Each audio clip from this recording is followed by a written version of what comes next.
के बाद अब हम उनके न्यूमेरिकल्स पर आ जाएं तो हमारे लिए जो सबसे पहला टॉपिक था वो यही था ग्रुप यूएन। तो देखिए बोला नहीं, सबसे पहली बात है यूएन। यूएन में तो सबसे पहली चीज है sir N belong to N है नंबर 1। नंबर 2, जितने भी एलिमेंट होंगे वो सारे के सारे n-1 और m के बीच में होंगे। ठीक है जी। नेचुरल नंबर होंगे सारे 1 से स्टार्ट होंगे, n-1 के बराबर या उससे कम होंगे, n नहीं आएगा। एंड सबसे खास बात m, n is equal to 1, मतलब m n r क्या सर रिलेटिवली प्राइम। तो मैं समझता हूं कल आप लोग जीसीडी के बारे में, ग्रेटेस्ट कॉमन डिवाइजर के बारे में वीडियो में पढ़ रहे होंगे या वीडियो देखा होगा तो बात समझ में आ रही होगी जीसीडी क्या होता है और रिलेटिवली प्राइम हम क्यों कह रहे हैं। और हमने कल आपको एग्जांपल दिया था कि किस किस तरह से हम रिलेटिवली, जैसे हमने कहा कि ये पेपर में सवाल आएगा कि U10 इज अ ग्रुप, ये प्रूफ करो। बोलो नहीं भाई, U10 इज अ ग्रुप। सबसे पहली बात है जब हम सॉल्यूशन में जाते हैं तो U10 क्या होगा पहले तो ये पता लगे किसी को भी। तो U10 के अंदर जब हम बिल्कुल सान और मान से इस तरह से लिखते हैं 1379, मान लो इसको हमने G मान लिया, तो पहले बंदे को पता लगे कि 1379 क्यों और क्या से आया, तो वो इस बात से पता लगेगा कि U10 में 1 से लेकर 9 तक के एलिमेंट होंगे 10 से कम, और सिर्फ वही एलिमेंट होंगे जो 10 के रिलेटिवली प्राइम हो। 10 के रिलेटिवली प्राइम हो। 1 से लेके 9 में कितने नंबर आते हैं? 1 2 3 4 5 6 7 8 9। 1 और 10, 2 और 10, देखो 1 और 10, 2 और 10, 3 और 10, 4 10, मतलब इतना सोचने की जरूरत नहीं है। बताए हेलो भाई, 6 और 10 बराबर कितना होगा? 7 और 10, 8 और 10, 9 और 10, बताया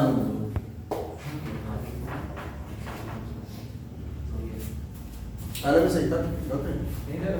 ब्लैक वाला मसाला था जब आप मोल्डर तो ब्लैक वाला अरे हम है ही काले। हाँ जी बोलो ही दो, क्योंकि यहाँ जो ब्रैकेट के आगे वर्ड है वो नहीं लिख रहा हूं मैं, जीसीडी ग्रेटेस्ट कॉमन डिवाइजर।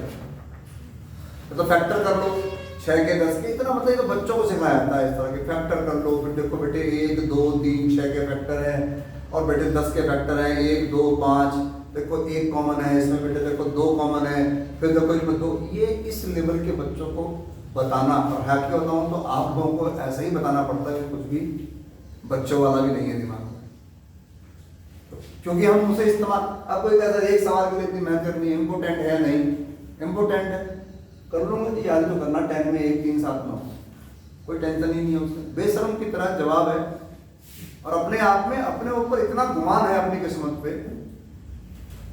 कि भाई साहब कुछ भी समझा लो, फिर हमारी उम्र में आके कहता है कि गड़बड़ हो गई। इस जगह पर गौर करें, इन सभी में ये 2 आएगा रंजन जी, ये भी 2 आएगा रंजन जी, ये 5 आएगा रंजन जी, ये 2 आएगा, ये 2 आएगा, ये बनाएंगे, ये बनाएंगे, ये बनाएंगे और ये बनाएंगे। हमारे लिए सिर्फ ये वो बंदे काम के हैं जो ग्रेटेस्ट कॉमन डिवाइजर देते हो। ठीक है ना। 9 के साथ 10 के साथ रिलेटिवली प्राइम कौन है? 9 और 7 और 3 और 1। रिलेटिवली प्राइम का मतलब है, सीधी आसान शब्दों में कह रहा हूं, 2 नंबर हैं उनको सिर्फ और सिर्फ 1 के अलावा कोई ना काट सके, कोई ना काट सके, वो रिलेटिवली प्राइम। ये ग्रेटेस्ट कॉमन डिवाइजर वाली बात भी छोड़ दो कि सोचो आप 4 10 को 2 काट सकता है ना 1 के अलावा, 6 10 को 2 काट सकता है, 5 10 को 5 काट सकता है ना। 8 10 को 2 काट सकता है, लेकिन 7 और 10 को सिर्फ 1 काट सकता है। 1 तो सभी को काटता है, 1 सभी का फैक्टर है। तो इसलिए इस जगह पर ये 4 बंदे आएंगे। और नाउ कंपोजिशन टेबल, अब ये सवाल बहुत आसान हो जाता है। नाउ कंपोजिशन टेबल इज, और जब कंपोजिशन टेबल आपने ड्रॉ करनी है, आप लोगों ने सवाल जिन्होंने कंपोजिशन का नहीं किया है वो समझते ना यही काम हो सकता है, जो फर्स्ट ईयर वाले हैं उनको यही काम मिले, लेकिन सेम टू सेम है। कंपोजिशन टेबल तब बनती है जब एलिमेंट फाइनाइट होते हैं, 2 3 4 6, हमने 6 तक के, 8 भी एक सवाल किया है हमने। ठीक, यहाँ पर गौर करें, 1 3 7 और 9, 1 3 7 और 9, और यहाँ पर ऑपरेशन लिखते हैं। तो आप यहाँ पर अगर जगह है तो पूरा, वरना डॉट करके मल्टीप्लिकेशन। अब मल्टीप्लाई करिए सर, 1 आएगा, 3 आएगा, 7 आएगा, 9 आएगा, सॉरी क्षमा चाहूंगा, into 10, एक्सट्रीमली सॉरी। U10 में into 10 होगा, U12 में into 12 होगा, U7 में into 7 होगा। तो गौर करिएगा, ये तो चलो ठीक है, 3 3 या 9, जब तक 10 से कम है, लेकिन 10 से अधिक होगा तो भाग देना पड़ेगा। 3 7 या 21, 10 से डिवाइड करने पर रिमाइंडर इज 1। 3 9 या 27, डिवाइड बाय 10, रिमाइंडर इज 7। 7 3 या 21, रिमाइंडर इज 1। 7 7 या 49, डिवाइड बाय 10, रिमाइंडर इज 9। 7 9 या 63, रिमाइंडर इज 3। और इस जगह पर 9 3 या 27, 7 9 7 या 63, 3 9 9 या 81, 1 divided by 10। First multiply, then divide, उसके बाद जो रिमाइंडर आएगा वो हमारा रिजल्ट होगा। ठीक है ना, वो हमारा रिजल्ट होगा। अब सोचिए किसी ने बनाया है मॉड्यूल, जब कोई बात सुनती है ना आदमी, कोई छोटा बच्चा आता है, भैया पागल हो गया, 9 सतह 63 होते हैं, तू कह रहा है ये क्या मतलब है, तुमने 8 to 10। अब पता नहीं किसने ये रिसर्च, देखो ये चीजें ही हैं, ये सब कोई जवाब नहीं। मॉड्यूल हम सीख रहे हैं, जो लिखा हुआ वो आपको हम पढ़ा रहे हैं, रटा रहे हैं, लेकिन आप जब समझ में आता तो कोई नहीं करता कि मैं रट रहा। जब किसी को समझ में आती है ये चीज तो कोई नहीं मानता कि मैं रट रहा, और जब उसके दिमाग में समझ नहीं आती तो वो कहता मैं रट रहा। ये भी अच्छा, आप बताओ ना इसमें क्या सिखाया मैंने कि ये होता है फॉर्मूला रिमाइंडर, क्वेश्चन अगर मैं उठाने लगूं आर क्यों होता है, ये कौन सा तरीका है, तो बोलिए ना। तो इसीलिए समझिए, तो हर चीज आपको ना रटने में आसानी होगी। कुछ चीजें जल्दी समझ में आती हैं, कुछ लेट में आती हैं, कुछ प्रैक्टिस करके आती हैं, यही तो होता है। तो इस जगह पर हमारे पास ओवरऑल, मैं तो बार बार एग्जांपल लेके, फिजिक्स में देखा हो आपने, आपने डायग्राम बनाते हो फिजिक्स में कभी देखा ऐसे करके, छोटे से और बड़े से, यहाँ प्लस लिख देते हो, यहाँ माइनस। ये किसने सिखाया आपको? कभी देखे आपने दुनिया में ऐसे कहीं डब्बे इस तरह से प्लस माइनस? और वहां हम उसे समझना कहते हैं। वो आता है केमिस्ट्री में, एक आदमी ऐसे ऐसे ऐसे करके, ऐसे ऐसे करके बनाता है, उसे हम वो लिख देते हैं, हम कहते हैं सर वो बड़ा अच्छा बना दिया, बॉन्ड बना दिया। हम ये नहीं मानते सर सामने वाला हमें रटा रहा है अपने अंदाज में। और जब जब हम समझ लेते हैं तब तब तो हम कहते हैं समझ आता है, और जब जब हम समझ नहीं पाते कहीं रटा नहीं जा रहा। तो हर चीज रट रहे हो, बस समय देना पड़ेगा। और जो आपको केमिस्ट्री फिजिक्स में आता है वो अच्छा इसलिए आता है क्योंकि आपने उसमें समय दिया है।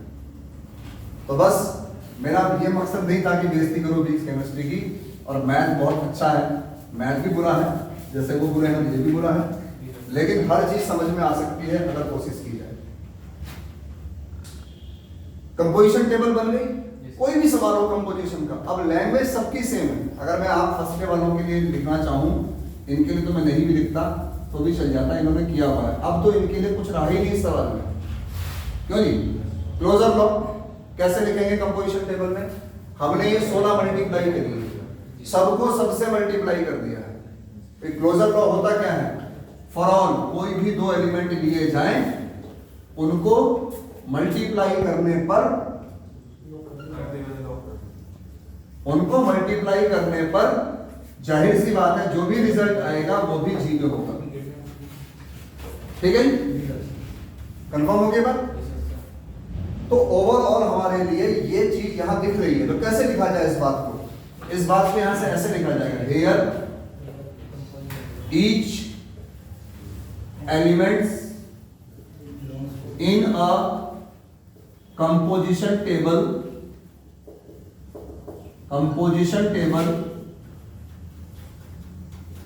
belongs to G. So G holds the closure law with respect to into 10. Multiplication modulo 10 की जगह into 10 और चाहो तो थोड़ा सा सजावट सी कर दो उसके ऊपर, खत्म, क्लोजर हो गया।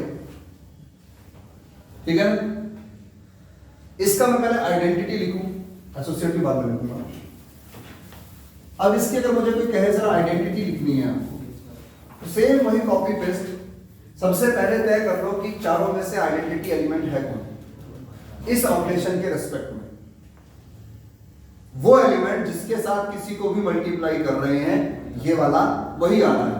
तो पहली रो पहले कॉलम में ये बात दिख रही है कि अगर ऐसे देखोगे तो 1 को हमने लेफ्ट में रख के मल्टीप्लाई किया, और ऐसे देखोगे तो 1 को हमने राइट में रख के मल्टीप्लाई किया, वही आया। लेफ्ट भी चेक कर लिया, राइट भी, इसीलिए लिखते हैं from first row and first column in a composition table, from first row and first column it is clear that 1 is the identity element with respect to operation 10 जो भी है आपका, खत्म। तो सवाल बदलेगा तो खाली ऑपरेशन बदल जाएगा, मोस्टली सवालों में 1 या 0 ही चल रहा है। एक एग्जांपल दिया था मैंने, वो 6 वाला याद है, 2 0 2 4 6 8 इंटू 10 में 6 जो था वो आइडेंटिटी एलिमेंट था मल्टीप्लाई में। तो जिस दिन अपवाद मिलेंगे वहां भी आप समझ जाओगे, क्योंकि आपने रटा नहीं है पहली रो पहला कॉलम, आपने ये देखा है कि वो एलिमेंट जिसके साथ किसी को भी ऑपरेट करें वही एलिमेंट निकल के आए, वो हमारा आइडेंटिटी एलिमेंट है। हमने ये पढ़ा है। अब हमारी किस्मत अच्छी है कि बार बार पहली रो पहला कॉलम मिल रहा है, और उन रटने वालों की जो रटते हैं एक्चुअल में उनकी किस्मत अच्छी है कि उन्हें सोचना ही नहीं पड़ता, वो देखते भी नहीं table from first row and first column. भगवान ना करे बुक में 3 7 1 9 आ जाए, तो 3 7 1 9 आएगा ना, तो वो 1 3 7 9 लिखने में भी घबरा जाएंगे। एलिमेंट को आप आगे पीछे कर सकते हैं, उससे कोई फर्क नहीं पड़ता। किसी गुरुजी आपने तो 1 3 7 9 कराया था पेपर में, 3 7 1 9 आ गया। मैं जी सोचा कैसे करूं भाई, अगर ये कॉलम यहां चला जाएगा और ये कॉलम यहां आ जाएगा तो क्या फर्क पड़ जाएगा? फर्क पड़ेगा। तो ये उन लोगों के हाल है जिनकी सोच से आगे दुनिया शुरू होती है। वही वाली बात, हमारा भाई आया नहीं तो पेपर लेके भागेगा पूरे इलाके में। अब हम बात करें तो अगली प्रॉपर्टी सर जो हम कह रहे थे आपके साथ, एग्जिस्टेंस ऑफ क्या है सर? आइडेंटिटी। तो आप लिखेंगे sir from first row and first column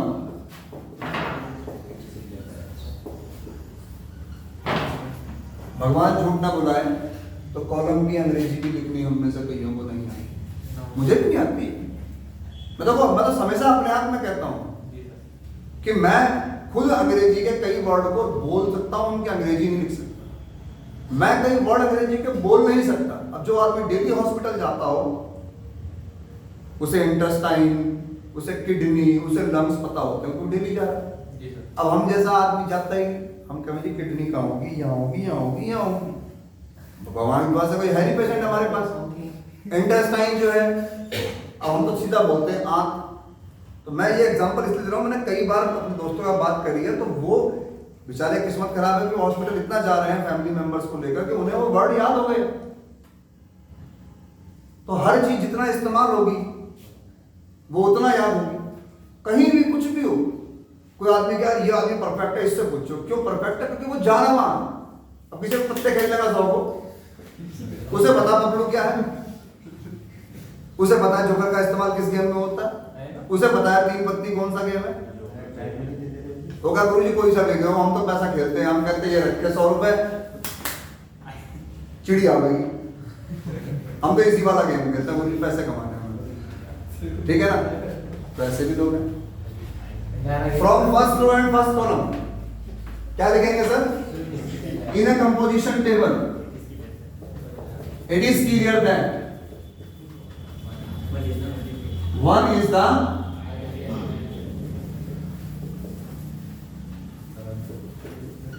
identity element with respect to into 10 खत्म कहानी सर। ऐसा लिखा जाएगा। इनवर्स लिखना हो, कंपोजिशन में कोई भी सवाल हो, टेबल बनी और लैंग्वेज यही, इनवर्स लिखना है किसी को,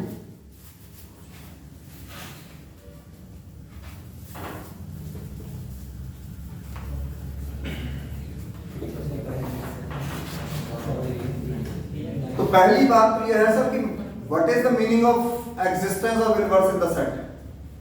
आप कहोगे सर कि सेट के अंदर हर एलिमेंट का अपना एक ऐसा जोड़ीदार होगा, जब उसको उसके साथ ऑपरेट करें तो आइडेंटिटी आए। तो हमारे टेबल में आइडेंटिटी यहां यहां यहां और यहां है।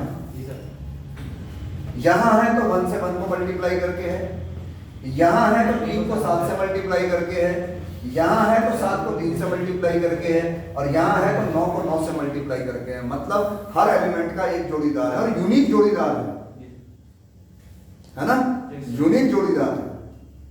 ठीक, इस जगह पे हम ये कहें कि हर एलिमेंट का एक यूनिक बंदा है साथ में ऐसा है जिसके साथ ऑपरेट करने पर तो हम यहां लिखेंगे ऐसे, हेयर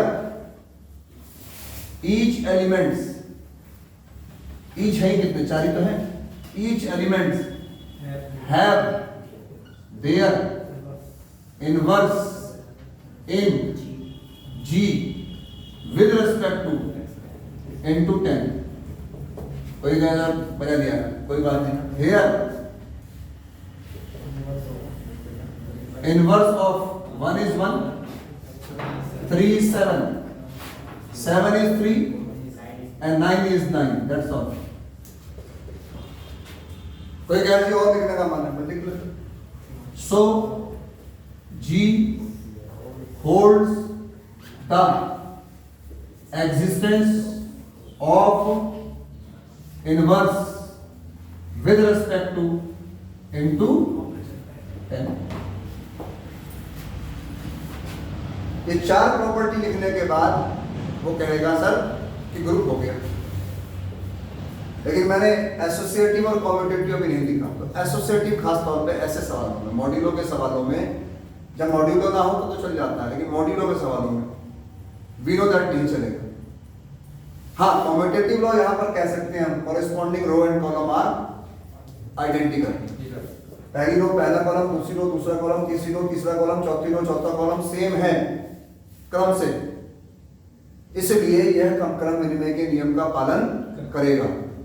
लेकिन लैंग्वेज में भी लिख सकते हैं अलग तरीके से। तो मैं एसोसिएटिव लॉ कैसे लिखेंगे वो लिख देता हूं, और वो हर जगह चलेगा मॉड्यूलो के सवाल में। अगर ये सवाल मॉड्यूलो का ना होता, 1 - 1 I - I वाला होता, तब हम लिखते कि we know that multiplication of complex number always hold the associative law, और वो चारों भी कॉम्प्लेक्स नंबर है। सो आवर सेट, अब आवर बोलने का मतलब हम समूह को संबोधित कर रहे हैं, माई सेट। तो ये लैंग्वेज कभी लिखोगे आप सेटिस्फाई हो गई, किसी बुक में नहीं मिलेगा माई सेट, क्योंकि तरीका तो वही है, मैं बता रहा हूं तो माई सेट ही होगा, मेरा सेट। आवर सेट तो किताबों की किताब को पढ़ने वाले हजारों लोग हैं, तेरा भी, इसलिए हम सब का आवर सेट। तो वहां पर अंग्रेजी के अनुवादों पर मत जाइए। आवर माई को छोड़े सेट लिखिए ना, फिर तेरा और मेरा क्या, सबका एक है नहीं, सबका वाले के। तो इस तरह से सोचा जाए। और अब देखिए, अगर इसकी एसोसिएटिव लिखने को आए तो एसोसिएटिव कुछ इस अंदाज में लिखिएगा और बिल्कुल ऐसा ही लिखिएगा। आज तक किसी को मालूम नहीं पड़ा कि मेरा कितना हाथ अंग्रेजी में तंग है, क्योंकि वही कॉपी पेस्ट छाप रहे हैं डेली के डेली। क्योंकि जितना छापते हैं उतने ही लोग नहीं झेल पाते, इसलिए कुछ पूछ ही नहीं पाते। अब कोई पूछे सर ईज कब आता है, आर कब आता है, कुछ नहीं पता मुझे, वर्ब नहीं पता मुझे, एडवर्ब नहीं पता मुझे, प्रोनाउन नहीं पता मुझे, कुछ नहीं पता, ना मुझे जानकारी हासिल करनी है। अंग्रेज के बच्चे को अंग्रेज की ग्रामर नहीं आती। हिंदी आप बोलते हो, आप आती है हिंदी में ग्रामर आपको, तो बस वैसे ही आपकी अंग्रेजी। फिर भी लोग लोड देते हैं भाई साहब, मेरी तरह बाल सर पे बाल कम कर लेते हैं, क्या फायदा मेरी तरह हो जाओगे, फिर ट्रांसप्लांट कराना पड़ेगा, नकली वीक खरीदनी पड़ेगी, क्योंकि आप लोग तो भाई गुड लुकिंग लोग हो। नाउ कंपोजिशन टेबल की हम कहानी छोड़ दें सर, और अगर हम इस जगह पर एसोसिएटिव लॉ लिखना चाहें तो किसी भी मॉड्यूलो के सवाल में सर एसोसिएटिव लॉ ऐसा लिखा जाए, यही कैसा, for all A, B, C belong to G, then A into 10, B into 10, ये लाइन लिखेंगे sir, a least non negative remainder when A dot B dot C divided by 10। भाई मैं कहीं पर 3 इंटू 10 इंटू 5 इंटू 7 लिखूं और मैं कहीं पर ऐसा लिखूं 5 सत्ते 35 होते हैं, 35 दिया 105 होते हैं, 10 से भाग देने पे 5 रिमाइंडर आएगा। और ऐसे देखो 5 सत्ते 35 होते हैं, 5 आएगा, 5 दिया 15 होते हैं, फिर 5 आएगा 10 से भाग देने पे। तो मैंने कुछ गलत है ना लिखा, तो लिखने पे अपना कॉन्फिडेंस होना चाहिए कि जो मैं लिख रहा हूं वही सही है, बाकी दुनिया बेकार है। इस जगह पर ये लाइन लिखी जाएगी और इसी लाइन को दोबारा लिखना है sir, least non negative remainder when, इस ABC को इस बार मैंने ऐसा लिख दिया, तो मुझे पता है A और B साथ आना है, और again divided by,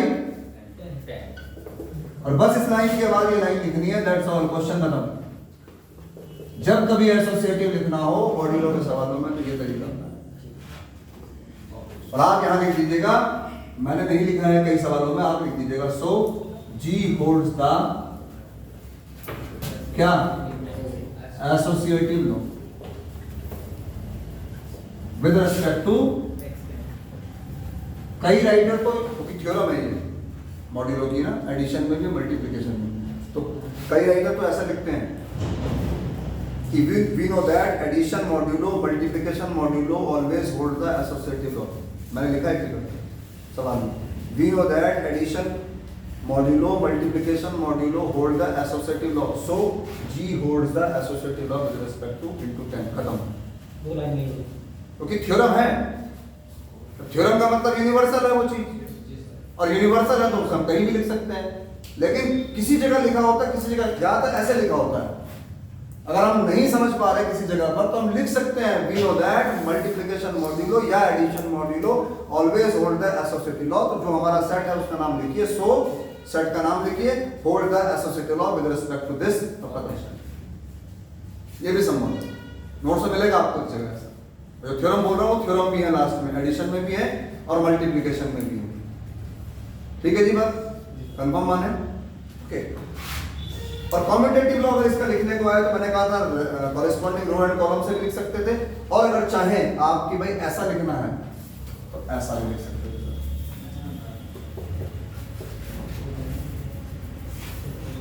least non negative remainder AB, फिर उसके बाद सर BA, और ये हमने आपको दिए, बताओ हो गया कॉम्यूटेटिव।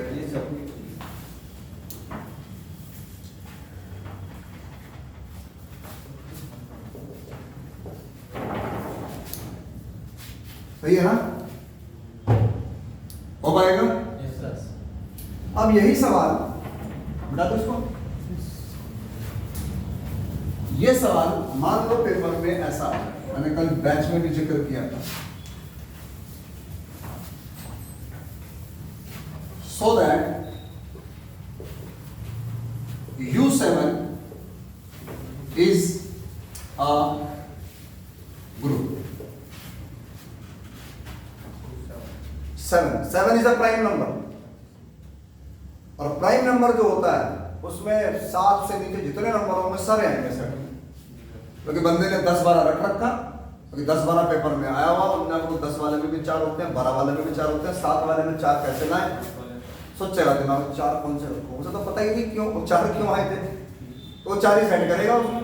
इसमें 6 आएंगे एलिमेंट, 1 भी आएगा, 2 भी आएगा, 3 भी आएगा, 4 भी आएगा, 5 भी आएगा और 6 भी आएगा, क्योंकि ये सारे नंबर 7 के रिलेटिवली प्राइम है, बिकॉज प्राइम नंबर को खुद काट सकता है या 1 काट सकता है, उसके अलावा कोई नहीं काट सकता। कोई कहा कि 1 काट रहा है तो क्यों नहीं करें, अरे भाई प्राइम रिलेटिवली प्राइम का मतलब है जिसका ग्रेटेस्ट कॉमन डिवाइजर 1 हो, तो 1 7 का 1 होगा, 2 7 का भी 1 ही होगा, 3 7 का भी 1 ही होगा, 4 7 का भी ग्रेटेस्ट कॉमन डिवाइजर 1 होगा, 5 7 का भी 1 ही होगा और 6 7 का भी 1 ही होगा, लेकिन 7 नहीं लाई करेगा बिकॉज यहाँ less than equal to n minus. Sir सबसे पहली बात, अगर ये सॉल्यूशन किया जाए तो आप लिखेंगे सर U7 जिसको कि आपने G मान लिया और आपने लिखना है सर, तो ये आएगा 1 2 3 4 5 6, ठीक है ना। बस इसके बाद तो हलवा है, हलवा नाउ कंपोजिशन टेबल। अब तो भाई साहब इसे कोई भी कर लो,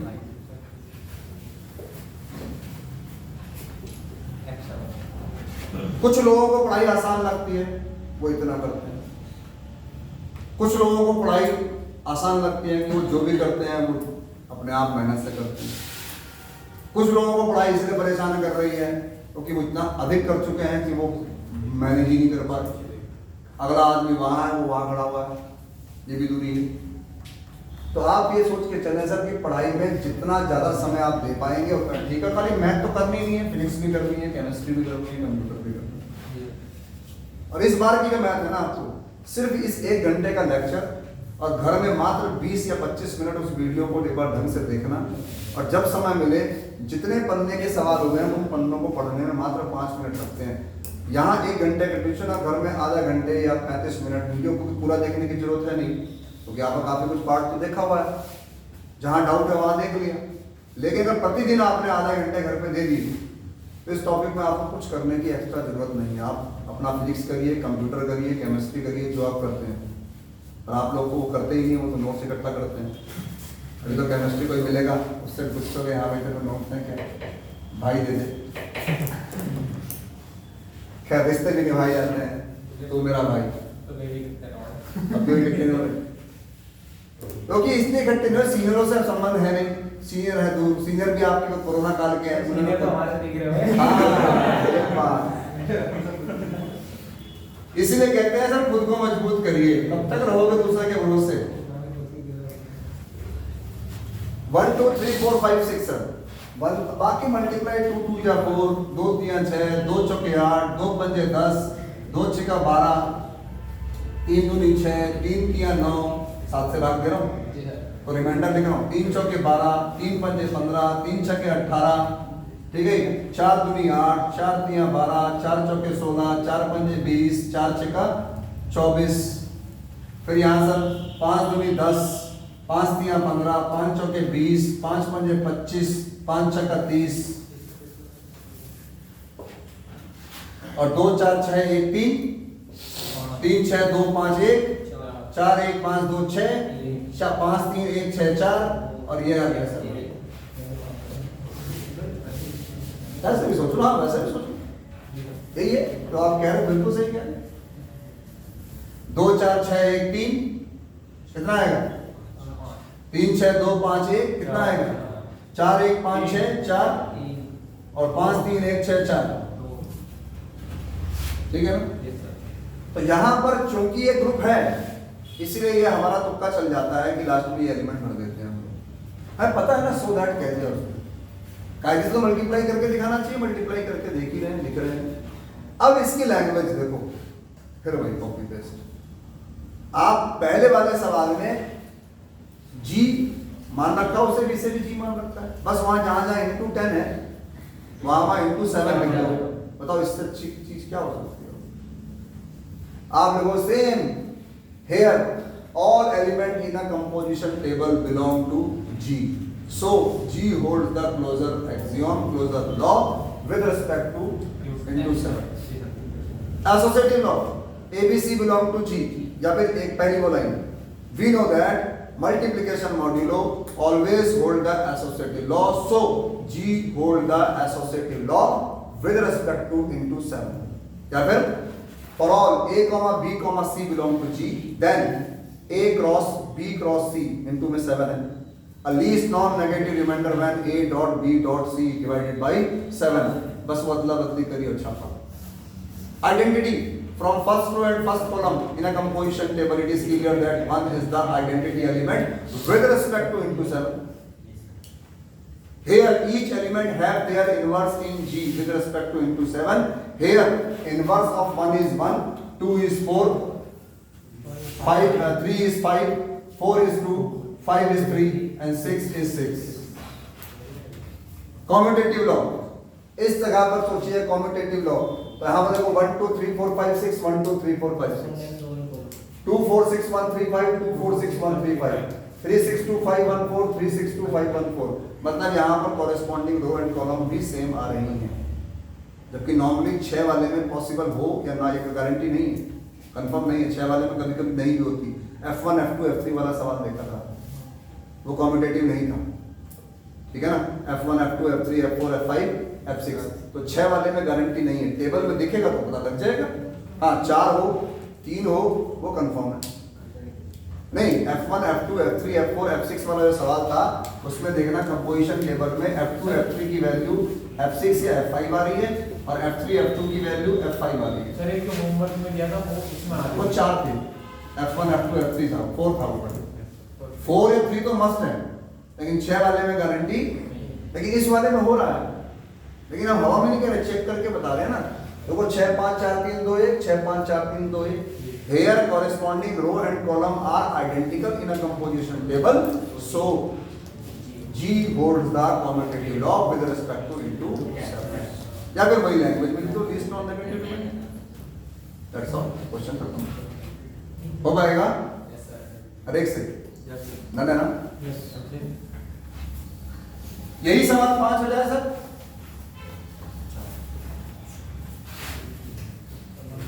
क्यों जी?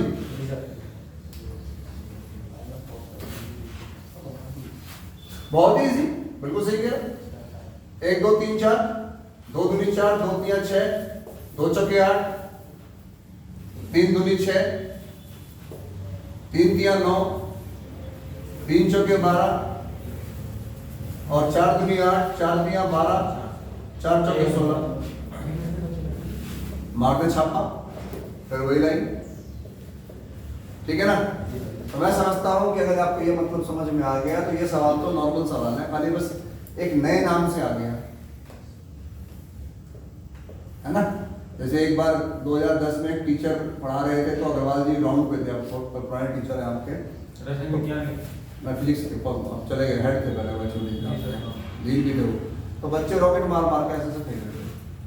वो घूम रहे थे, उन्होंने कहा क्या है तुम्हारी क्लास तुमसे कंट्रोल नहीं हो रही है. कह सर ये सारे ना सिम सिम क्या पढ़ते हैं सर, सेम बाल क्या मुझे सेम बाल नहीं याद था, पता नहीं था नाम. उन्होंने कहा सर ये सारे ना सिम सिम क्या पढ़ते हैं सर. तो हमने तो भाई पहले बात तो जैसा उसे पता होगा वैसे ही बोलेगा. दूसरी बात यह है कि उसे पता ही नहीं कि सेम बाल के यहाँ जो बच्चे बैठते हैं वो कितने खौफ में बैठते हैं. शायद लोगों को लगता है कि हम ट्यूशन पढ़ाते हैं तो बच्चे बिगाड़ रहे हैं. हमने अगर बिगाड़ना होते तो ईंटों से ईंटें हिल जाती अब तक. बहुत टाइम निकला हमारे पास, ऐसे बहुत सारी हमारे पास रही मुट्ठी में चीजें. हमने हमेशा सीख लिया है कि भाई आप जो भी काम करें, हमने कभी नहीं कहा ना हम इस तरह के व्यक्ति हैं. पर अब लोगों का मानना है कि सर ट्यूशन में बिगड़ते हैं, कॉलेज में सुधरते हैं. सर सुधरते हर जगह है और बिगड़ते भी हर जगह है. बात यह है कि आप पहली बात तो खुद कैसे हो. जब आप दीवार में मुंह घुसा के पढ़ाते रहोगे और ना तूने देखा ना मैंने देखा, एक्सीडेंट हो गया रब्बा रब्बा, तो कैसे होगा तुमको. व्यक्तिगत तौर पे जिस दिन मैं जाऊं पढ़ाने उस दिन मैं बच्चों से दोस्ती करना चाहूं. दोस्ती करने का मतलब लोग समझते हैं कि हंसी मजाक करना. दोस्ती करना उसे नहीं करता. किसी के साथ अगर दोस्ती करनी है गैप में तो पहले उसे संवाद करिए, धीरे धीरे फिर मजाक करिए. लोग तुरंत मजाक पे आ जाते हैं तो फिर तो वो पचा जाएगा आपको. छोटा जो होता है बड़ा खोटा होता है, तो इतनी जल्दी पचाता है आदमी को, फिर वो कुछ नहीं समझता किसी को. जब तक कान पे उसके कंटाप ना बजे तो बजना चाहिए. बेटा तुम चलिए सर, अब आते हैं सर हम लोग सवालों पर। तो भाई हमारे भाई आयुष ने, सभी देखो वीडियो में भी सुन रहे होंगे, आयुष का नाम बड़ा मेहनती बच्चा है, आपको एक दिन फोटो भी दिखाई जाएगी इसकी। ये है अभी आयुष राजपूत है इसका नाम, गुरुकुल में सर्च कर सकते हैं। सेक्शन क्या है भाई तेरा? ना भाई ना बोलो, टीचरों ने सुन लिया तो ढूंढ के ऐसा ना करो, राज भी खोल लें, क्योंकि लोग कुड़न विद्या में माहिर हैं। पता लगा आयुष का नुकसान ही कर दिया हमने, चिंता ना। अब हम न्यूमेरिकल से आगे निकले सर, तो न्यूमेरिकल में इंटू 10 का, इंटू 12 का, ऐसे कई न्यूमेरिकल हैं। एक न्यूमेरिकल मेरे सामने पड़ गया, अब आप पढ़िएगा पेज को जाकर, जो ये पेज लिखे हैं। एक क्वेश्चन है सर, G बराबर है 0 1 2 is not a finite abelian group under operation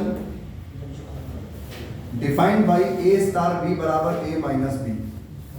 एक सेट है सर, एक ऐसे टाइम पास में सवाल था, मैंने दे दिया, इंपोर्टेंट नहीं है सर। और गौर करें A स्टार B बराबर यहां पर है A माइनस B का मॉड,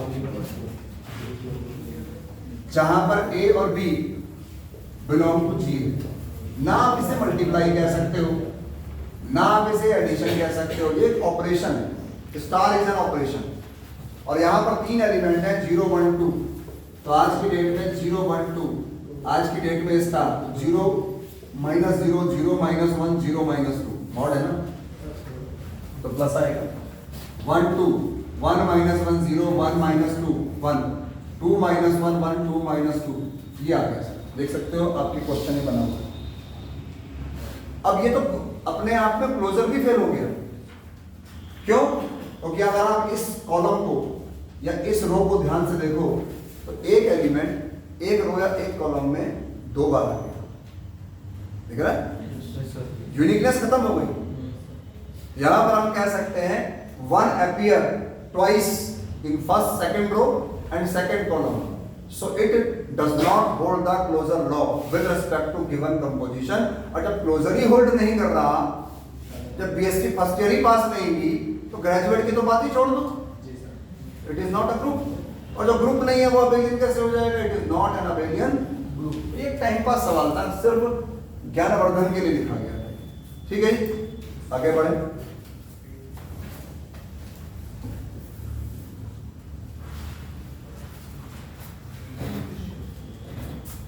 अगली हेडिंग लिखी है सर, मैंने कहा था उस दिन कि सिलेबस में पता नहीं क्या क्या लिखा है, कभी आप सिलेबस पढ़ना अच्छा अपना, आपको पहला पैराग्राफ इतना बड़ा दिखेगा, आपको लगेगा पता नहीं कितना सारा कुछ है। आपको पता है जो नीचे लिखा है ना, वो बहुत सारा कुछ है, छोटा सा है। रिंग, फील्ड, इंटीग्रल डोमेन, सब ग्रुप, साइक्लिक, ये अलग अलग टॉपिक है बहुत सारे, और जो ऊपर लिखा है ना पूरा एक टॉपिक है। तो आपको ये वाला हेडिंग मिलेगा जनरल लीनियर ग्रुप, GLN के नाम से मिलेगा आपको सिलेबस में, देखना GLNR ऐसा मिलेगा आपको एक जगह, GLNR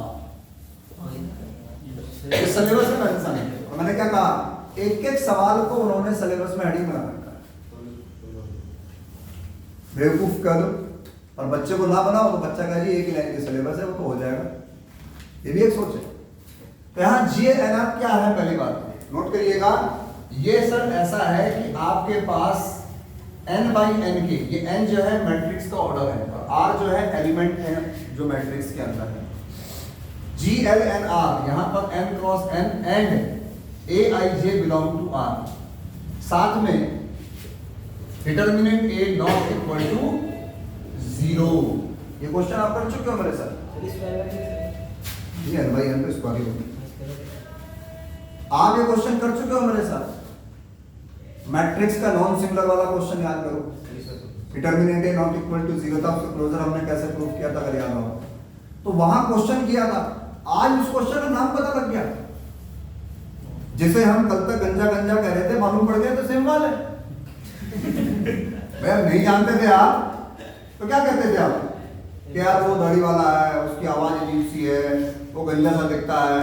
जब आप मिलने लग गए, पहचानने लग गए, तो अब आप कोई सर कह रहा है, कोई सेमवाल कह रहा है, तो नाम से बुलाने लग गया, है ना? तो होता है, इसमें क्या दिक्कत है?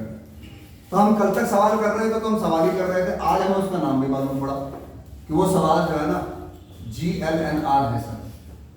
तो आपने लिखा हुआ देखा होगा स्पेशल या general linear group, general linear group आपके नाम सामने पड़ा हुआ मिल रहा है। Yes sir. और साफ लिखा है the set of all n cross n invertible non singular matrices over R is denoted by GLNR। In general GLNF, F भी F होता है फील्ड, आगे आएगा, is a set of all n cross n invertible matrices over the field F and it is a group under। ये सवाल हमने आगे solve किया हुआ, पहले भी कर रखा था, आगे भी कर दिया, तो कल को अगर प्रूफ करने को आ जाएगा तो करना कुछ नहीं है आपके सामने, बस आपको पता होना चाहिए कि सेट क्या है। ये है सेट। कोई कहे सर क्लोजर कैसे करूंगा, तो मैं आपको याद दिलाऊं, अगर मैं ये कहूं कि for all a, b belong to GLNR, इतना बड़ा नाम मत लिखना GLNR, थोड़ी सी तकलीफ हो जाएगी, G ले लेना इसके नाम से। जाहिर सी बात है अगर A और B G में है तो जाहिर सी कंडीशन है डिटरमिनेंट A भी नॉट इक्वल टू 0 होगा, डिटरमिनेंट B जो है वो भी नॉट इक्वल टू 0 होगा। सो डिटरमिनेंट AB अगर निकालने बैठ जाओ, डिटरमिनेंट AB क्या आएगा, determinant A into determinant B, और वो भी क्या होगा, not equal to 0। So A B belong to, वो भी कितना होगा, G होगा। और चूंकि order of AB is also n by, मतलब A n बाई n का है, B n बाई n का है, तो AB जो होगा वो भी n बाई n का होगा। अगर A के एलिमेंट रियल है, B के एलिमेंट रियल है, तो मल्टीप्लाई करने पर रियल ही आएगा। और अगर A नॉन सिंगुलर है, B नॉन सिंगुलर है, तो AB भी नॉन सिंगुलर आएगा। तो जब इस सेट में रहने की सारी शर्तों का पालन हमारा बंदा कर रहा है तो उसका भी अधिकार बनता है। इसलिए हम यहां लिखेंगे G hold the closure law with respect to matrix multiplication. Associative लिखनी होगी किसी को इसकी, तो क्या लिखेगा, we know that multiplication of matrices always holds the associative law. So our set जो भी है G also hold the associative law with respect to matrix multiplication. खाली मल्टीप्लिकेशन भी लिख सकता है क्योंकि सेट में हमारे मैट्रिक्स है तो मल्टीप्लाई तो मैट्रिक्स की होगी ना। सेम इसका कॉम्पिटिटिव होगा सर, कॉम्पिटिटिव नहीं चलता मल्टीप्लिकेशन में। मैट्रिक्स में कॉम्पिटिटिव पॉसिबल हो भी सकता है, नहीं इसमें नहीं चलता, वी नो दैट नहीं चलता। मैट्रिक्स में ध्यान रखिए, एडिशन में चलता है, ठीक। फिर सर बात करें आइडेंटिटी की, तो आइडेंटिटी सबको पता है, मल्टीप्लाई में आइडेंटिटी ये होती है सर 1 0 0 1 2 by 2 की होती है, 1 0 0 0 1 0 0 0 1 3 by 3 की होती है, तो n by n की भी ऐसी होगी। तो आप लिखोगे हेयर यूनिट मैट्रिक्स, यूनिट बोलना है इसे आइडेंटिटी मैट्रिक्स मत बोलना। अब आप ध्यान रखिएगा, अरे आइडेंटिटी मैट्रिक्स नहीं बोलना आपको, क्योंकि अब आप आ चुके हैं एडिशन और मल्टीप्लाई में। तो एडिशन में जीरो मैट्रिक्स और मल्टीप्लिकेशन में यूनिट मैट्रिक्स, उसको बोलेंगे आइडेंटिटी एलिमेंट। जीरो मैट्रिक्स को आइडेंटिटी एलिमेंट बोलेंगे एडिशन के रेस्पेक्ट में, और यूनिट मैट्रिक्स को बोलेंगे मल्टीप्लिकेशन के रेस्पेक्ट में। इसीलिए कभी भी अब कोई आपसे पूछे कि आइडेंटिटी मैट्रिक्स क्या होती है, तो आप उसे पूछना, तू बता पहले एडिशन में पूछना है मल्टीप्लिकेशन में पूछना, क्योंकि आप लोगों को तो हमेशा आइडेंटिटी का मतलब ही यही पता है, लेकिन ये मल्टीप्लाई में होती है। और प्रॉपर्टी आज समझ में आ रही होगी कि आइडेंटिटी मैट्रिक्स क्यों कहते थे, इसके साथ किसी को भी मल्टीप्लाई करो वही आ गया। तो इस जगह पर हमारे पास सर यूनिट मैट्रिक्स होता है, और हर किसी को मालूम होना चाहिए कि यूनिट मैट्रिक्स का डिटरमिनेंट हमेशा 1 होता है, चाहे कितने बाई कितने ऑर्डर का भी क्यों ना हो। और 1 जो है वो नॉन जीरो है, इसका मतलब सर ये सेट में each element have their inverse in G, because अगर A इन्वर्टिबल है तो उसका इन्वर्स भी इन्वर्टिबल होगा। भाई इन्वर्स तभी निकलता है ना जब इन्वर्टिबल होता है कोई। इन्वर्टिबल का मतलब है नॉन सिंगुलर, और non singular matrix A is non singular. कोई भी मैट्रिक्स अगर नॉन सिंगुलर है या इन्वर्टिबल भी कहते हैं, तो नॉन सिंगुलर का मतलब होता है जिसका डिटरमिनेंट नॉट इक्वल टू, और सिंगुलर उसे कहते हैं जिसका डिटरमिनेंट इक्वल टू 0 होता है, ठीक है नहीं। तो इस जगह पर हम इसके इनवर्स को भी लिखेंगे, आगे पूरा लिखा होगा भाई। कॉम्पिटिटिव इन जनरल मैट्रिक्स जो है वो होल्ड नहीं करता है इन जनरल, सो हम उसके बारे में कोई राय यहाँ पर नहीं देंगे। हाँ, कोई कंपोजिशन टेबल होती तो उसको देखकर हम बोलते, ABCD वाला क्वेश्चन था, उसमें टेबल में हमने देखा तो corresponding row and column identical थी, वहां हमने बोल दिया कम्यूटेटिव होगा। लेकिन जब बहुत बड़ा समूह हो मैट्रिक्स का तो वहां पर कभी भी आप दावा नहीं ठोक सकते। हाँ, एडिशन अगर होता तो वी नो दैट एसोसिएटिव भी होल्ड होता और वी नो दैट कम्यूटेटिव भी होल्ड होता, एडिशन होता, ठीक है ना। तो इस तरह से ये क्वेश्चन है। एक इसी के आगे अगर आप जाओगे नोट्स में तो आपको नोट से मिलेगा सिमिलरली SLNF। मैंने जब लिखना चाहा तो पूरा ही लिख दिया। स्पेशल लीनियर ग्रुप, इसकी क्या विशेषता है सर? तो इसकी विशेषता ये है, अगर देखो यहाँ n लिखा है तो n, अगर यहाँ 2 लिखा होता ना सपोज तो 2/2 होता, ठीक है ना। n is the order. साथ में सर इस जगह पर Aij जो है वो बिलोंग करता है F में, फील्ड है, रियल नंबर है, रेशनल नंबर है, लेकिन यहाँ पर डिटरमिनेंट कितना है सर? 1। स्पेशल में ये है। ऊपर वाले में क्या था? Not equal to 0। नीचे वाले में क्या है सर? स्पेशल लीनियर ग्रुप है सर। अगर पेपर में डेफिनेशन आ जाए तो पता होना चाहिए, कोई पूछ ले तो। अदरवाइज अगर ये सिर्फ न्यूमेरिकल बन के आ जाए तो कोई भी कर देगा। मैंने कहा ना, आज मालूम पड़ा कि इसका नाम सिंबल है, तब तक हम गंजा गंजा कर रहे थे, तो उसके बाद उड़ेगा आगे से आवाज जैसे मुंह खोलेगा समझ लो बस 10-12 बास पड़ गए।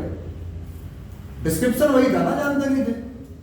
तो आज हम इसको जान गए कि भाई ये क्वेश्चन तो कर ही देते, हमने करा भी होगा, लेकिन अब पता लगा कि इसका नाम तो ये फलाना फलाना है। तो ये सिलेबस में छापे हुए हैं जबरदस्ती। उनसे आपका पहला पैराग्राफ ऐसा रहा, सबसे बड़ा पैराग्राफ यही है, जबकि काम की चीज उसके नीचे है। परम्यूटेशन, साइक्लिक, सब ग्रुप, कोसेट, नॉर्मल सब group, ring, field, integral domain, कितने सारे टॉपिक है सर, सब कुछ है सर सिलेबस में। और वो सिर्फ इतने में से आ जाएगा हेडिंग में, वो काम देता है। उम्मीद करता हूँ बात समझ में आ रही होगी। इसको भी लिखना चाहो तो कॉपी पेस्ट कर दो, जहां पर इक्वल टू 0 लिखा है वहां पर नॉट इक्वल टू 1 लिख दो। अगर a नॉट इक्वल टू 1 है, सॉरी समझ a अगर 1 है, b अगर 1 है, तो जाहिर सी बात है 1 into 1 दुनिया में कोई भी हो भाई साहब 1 ही लाएगा। यही तो एक ऐसा नंबर है जिसके साथ किसी को भी तो भाई अपने आप से मल्टीप्लाई करेगा तो क्यों जाएगा। तो ये चीजें आपको लिखनी आनी चाहिए। आइडेंटिटी मैट्रिक्स टेंशन ही नहीं है सर, यूनिट मैट्रिक्स का डिटरमिनेंट तो 1 होता ही है, वो भी लाई करेगा इसमें, है नहीं। तो इस तरह से आपको सोचना है। कोई सर कहे सर ए इनवर्स का डिटरमिनेंट अगर निकालने बैठोगे सर तो नोटिस करना, ए का डिटरमिनेंट अगर 1 है तो ए इनवर्स का भी 1 ही होगा। नोट करना, मैंने क्या कहा, एक एग्जांपल देके देखो, सोच के देखो। चलो कभी कभी क्या होता है रटने का मतलब, कितना डिटरमिनेंट इसका 1। मैंने लिखा ही इसलिए 1 होगा, सोच के लिखा। देख इसका इनवर्स निकालो भाई, क्या पता हम लोग रट रहे होगा एक्चुअल में हो ना। 2/2 का इनवर्स ऐसे निकलता है, डायरेक्ट निकाला करो 2/2 का inverse 1/AD minus BC। D को A की जगह, A को D की जगह, B और C नेगेटिव भी है, निकलता तो उसी से एडजॉइंट से ही है, लेकिन 2/2 का याद कर सकते हैं। ये कितना हो गया सर 5 -2 -2 and 1। करो इसका डिटरमिनेंट। रटने के लिए कॉन्फिडेंस चाहिए सर। जो चीज बंदे हम रट रहे हैं वो यूनिवर्सली कहीं ना कहीं होल्ड कर रहे हैं। अब हमें नहीं पता, इसका मतलब ना कि दुनिया में कुछ नहीं है। चांद में लोग गए हैं ना, सूरज पे नहीं गए अभी तक, चांद में तो गए हैं, मंगल पे भी गए हैं। अब वो लगवा दे कि हमारा आप लेके हमको पता नहीं कहाँ के फोटो भेज के डाल रहा कि भाई चांद पे गए नहीं गए। अब जो गए हैं वो गए हैं, जो नहीं गए हैं वो क्या कर सकते हैं।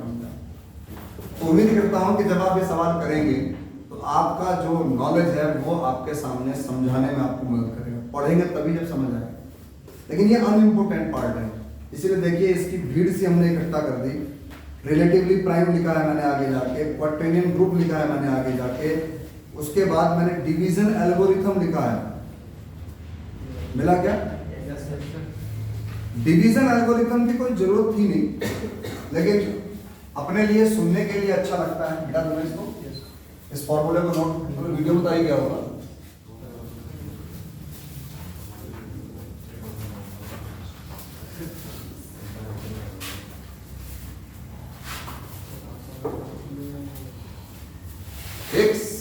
कई लोग जो सोचते हैं, जैसे अब किसी को कहो ना कि मैं 11th 12th में पढ़ाया है, मैंने पढ़ा है, तो कई लोगों को डाउट होता है कैसा 11th 12th को पढ़ा दोगे।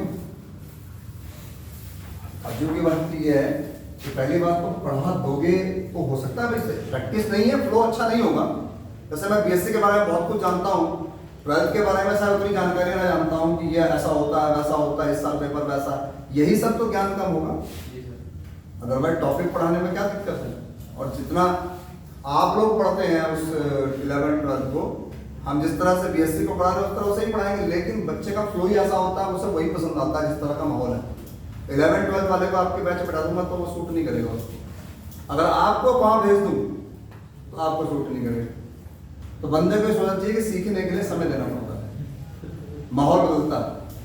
11th 12th में क्या होता था, मैट्रिक्स शुरू हुई, प्रॉपर्टी लिखी, क्वेश्चन चालू, फिर आपसे दे दिए 10-12 क्वेश्चन करा दिए, आपने पूछ लिए, टेस्ट दे दिया और माहौल बन गया, टॉपिक हो गया। तो वही सब चीजों का समावेश आपको देखने को मिलेगा अगर आप क्वेश्चन करना चाहें। डिवीजन एल्गोरिथम की बात कर रहा था, मान लीजिए मैंने किसी नंबर से किसी नंबर को डिवाइड किया, ये आया आपके लिए भागफल, और डिवाइड करने के बाद सर ये आया रिमाइंडर, कुछ ना कुछ तो आएगा ही। तो a बराबर हम लिखते हैं इस जगह पर QB प्लस R। यह डिवीजन एल्गोरिथम है। कोई कहे सर आपने क्या बताई, हमने तो पहले से कर रखी थी, ये क्या बकवास कर दिया आपने। तो मैंने आपको एक बकवास दिखाई थी, -17 था क्या था, 3 को हमने भाग दिया था -17 के लिए, तो एक बार हमने -5 किया था, है ना, और एक बार हमने किया था 3 -17 -6 -18 ये ठीक। तो -17 को मैंने लिखा सर 3 × -5 + -2, और मैंने लिखा सर -17 को 3 × -6 + 1, दोनों से 17 ही आता है। देखो ये भी 17 देगा माइनस का, और ये भी देगा, ऊपर वाला गलत है। वैसे तो मैथमेटिकली ठीक लिखा हुआ है, लेकिन डिवीजन एल्गोरिथम की अगर बात करें हम, इक्वेशन तो ठीक है, ये भी ठीक है, ये भी ठीक है, दोनों ओके कंफर्म। इस जगह पर अगर हम बात करें तो यहां पर जो आर है वो रिमाइंडर है। पहली बात तो आर क्या है, रिमाइंडर। रिमाइंडर जो होता है वो आपके लिए और मेरे लिए कंफर्म है सर, इस जगह पर नॉन नेगेटिव होता है। पॉजिटिव नहीं बोला मैंने, नॉन नेगेटिव बोलने का मतलब है जीरो भी हो सकता है और पॉजिटिव भी हो सकता है। कोई 3 तरह के नंबर होते हैं, negative, zero and positive. Positive नहीं है नॉन पॉजिटिव, मतलब जीरो भी हो सकता है नेगेटिव भी हो सकता है। नेगेटिव नहीं है मतलब जीरो भी और पॉजिटिव, तो नॉन नेगेटिव हो गया। अगर पर्टिकुलर पॉजिटिव कहेंगे तो जीरो भी नहीं आएगा, नेगेटिव भी नहीं आएगा। सिर्फ नेगेटिव कहेंगे तो जीरो भी नहीं आएगा, पॉजिटिव भी नहीं आएगा। अब आप भाषा का इस्तेमाल समझिए। तो इस जगह पर आर जो है वो रिमाइंडर है, जो कि बी को ए को बी से भाग देने पर आएगा, जो ऑलवेज पॉजिटिव होना चाहिए। तो रिमाइंडर एक्चुअल में ये कहलाएगा, ना कि ये, ठीक है ना। तो इसीलिए डिवीजन एल्गोरिथम जब आप पढ़ेंगे तो डिवीजन एल्गोरिथम यही दी हुई है, आपने पढ़ी भी होगी अपने जमाने में, ऐसी बात नहीं है। और कई लोग तो यहाँ बकायदा मॉड लगा देते हैं, घंटा ही खत्म कर देता है, कहता है ये पॉजिटिव ही आएगी, नेगेटिव का चक्कर छोड़ो। इसलिए यहाँ जीरो लिखते ही पीछे, इतने भी कलाकार होते हैं, उन्हें पता है या तो जीरो अपने आप हो जाएगी आर की वैल्यू, लेकिन ऑलवेज पॉजिटिव आएगी या जीरो आएगी, नेगेटिव कभी आने का मतलब है ही नहीं। मॉड लगा रखा है ना अपने वहाँ। तो इस तरह की चीजों को लिखा गया है। और बाद में मैंने रेसिड्यू क्लास लिखा है, उसका जब इस्तेमाल आएगा तब मैं आपको बताऊंगा। वैसे इस्तेमाल है नहीं, लेकिन जब आएगा आप उससे आगे जाइएगा सर। 1 2 3 4 5 6 1 2 3 4 1 2 3 4 5 9। देखो मल्टीप्लिकेशन 11 का एक सवाल है, लेकिन ये U11 नहीं है, ध्यान देना। क्योंकि U11 अगर बनाते तो 1 2 3 4 5 6 7 8 9 10 सारे होते, 11 एक प्राइम नंबर है। ये सवाल जो है सिर्फ 5 एलिमेंट दिए हैं, 1 3 4 5 9 और इनटू 11 के रेस्पेक्ट में है, इनटू 12 इनटू 11। देखो बहुत सारे क्वेश्चन दिए हैं मैंने, कोई कैसा इंपोर्टेंट नहीं है, मतलब अभ्यास के लिए दिया आपको। टेबल बनाओ, क्वेश्चन करो, ठीक है ना। जनरल लीनियर ग्रुप देखो GLNR दोबारा आ गया, ये पूरा प्रूफ कर रखा है मैंने GLNR का, अगर आप नोट्स में देख रहे होंगे पूरा प्रूफ है सर, अगर पेपर में आ गया, ठीक है। इतना काम रेडी रखें, कल इससे आगे बढ़ेंगे। सॉरी कल छुट्टी है, कल मैं शहर में नहीं हूँ, कल छुट्टी है, बंद करने से ठीक है। कल जैसा भी होगा, कल तो नहीं है।